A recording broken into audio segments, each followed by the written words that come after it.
लाशों के खून को पिघलाकर केक और साबुन बनाने वाली औरत। रात घने कोहरे में डूबी हुई थी। छोटा सा इतालवी शहर कोरेगियो स्वीता से कैलासे कवाब किया आया स्थिर, फिर भी डर के एक अजीब से साए में लिपटा हुआ।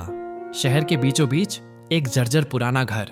वहां लियोनार्डा सियांचुली नाम की एक औरत रहती थी। उसका जन्म 1894 में हुआ था।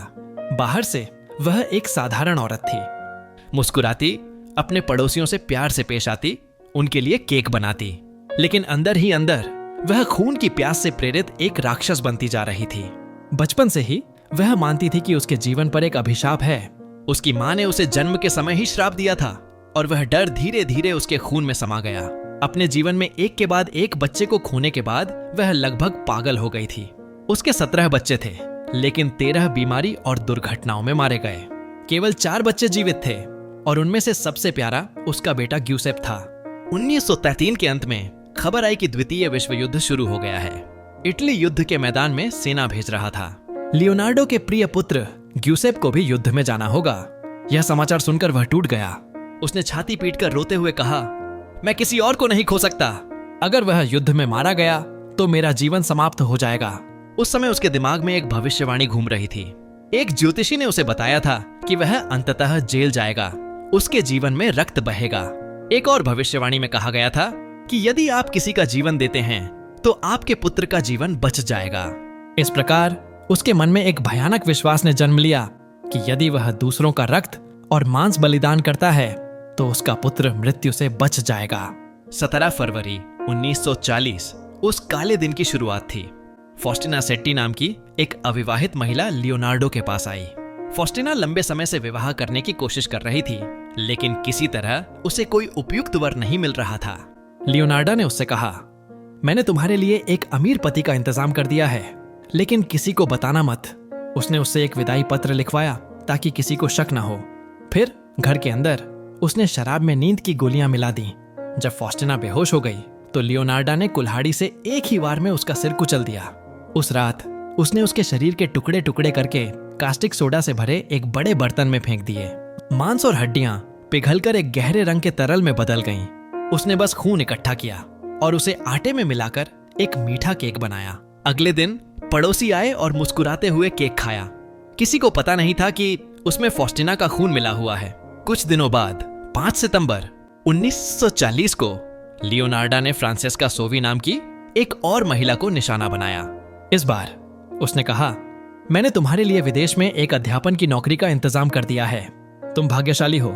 पहले की तरह उसने उससे एक विदाई पत्र लिखवाया। फिर नशीला पेय, कुल्हाड़ी का वार और भयानक अंगभंग। वह शरीर भी कास्टिक सोडा के बर्तन में चला गया।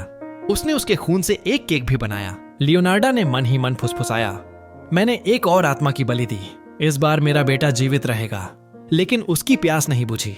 30 सितंबर 1940 को ओपेरा गायिका वर्जीनिया कैसियोपो लियोनार्डो के जाल में फंस गई। वर्जीनिया कभी एक प्रसिद्ध कलाकार थीं, लेकिन उम्र के साथ उनकी लोकप्रियता कम होती गई। लियोनार्डो ने उसे लुभाया, मैं तुम्हें फ्लोरेंस में एक बड़े समूह के साथ गाने का मौका दूंगा। उसी दोपहर वर्जीनिया उसके घर में दाखिल हुई और जाल में फंस गई। फिर वही सिलसिला, विदाई पत्र, नशा और कुल्हाड़ी का क्रूर प्रहार। लेकिन इस बार लियोनार्डो यहीं नहीं रुके। उन्होंने वर्जीनिया के शरीर से चर्बी अलग से इकट्ठा की। उन्होंने उस चर्बी को पिघलाकर साबुन बनाया।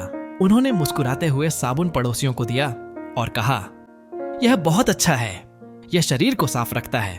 और उन्होंने उसके खून से एक मीठा केक बनाया। 3 औरतें, फॉस्टिना, फ्रांसेस्का और वर्जीनिया, सब कुछ लियोनार्डो के कटोरे, साबुन और केक में गायब हो गया। लेकिन आखिरकार राजा छुपाया नहीं जा सका। वर्जीनिया के रिश्तेदारों ने उसके लापता होने पर शक जताया। पुलिस ने जांच शुरू की और सुराग लियोनार्डो के घर के सामने जाकर मिला। जब पुलिस ने उससे पूछताछ शुरू की तो वह पहले तो चुप रही, लेकिन जब उसने सुना कि उसके बेटे को गिरफ्तार किया जा रहा है तो लियोनार्डो चिल्लाई, नहीं, वह निर्दोष है। मैंने ही सब कुछ किया है, मैंने ही किया है। अदालत में खड़े होकर उसने बिना किसी हिचकिचाहट के बिल्कुल ठंडी आवाज में हर हत्या का जिक्र किया। उसके चेहरे पर एक अजीब सी मुस्कान आ गई। उसने कहा, वे औरतें वाकई बहुत प्यारी थीं। उनके खून से केक बहुत स्वादिष्ट बनता था। 1944 में अदालत ने उसे 30 साल की जेल और 3 साल के लिए मानसिक संस्थान में रहने की सजा सुनाई। आखिरकार 1970 में में जेल में ही उसकी मौत हो गई। आज भी उसका बड़ा लोहे का बर्तन, कुल्हाड़ी और साबुन रोम के अपराध संग्रहालय में रखे हैं। जब लोग उन्हें देखते हैं तो सिहर उठते हैं, क्योंकि लियोनार्डो सिर्फ एक हत्यारा नहीं था, बल्कि वह अंधी मातृत्व और अंधविश्वास से भरा एक भयानक राक्षस था, जिसने अपने बेटे की जान बचाने के लिए इंसानी मांस को केक और साबुन में बदल दिया था। मगर आप वाकई डरावनी और मार्मिक कहानियां सबसे पहले पाना चाहते हैं तो मेरे पेज को फॉलो करें और जुड़े रहें। शुक्रिया।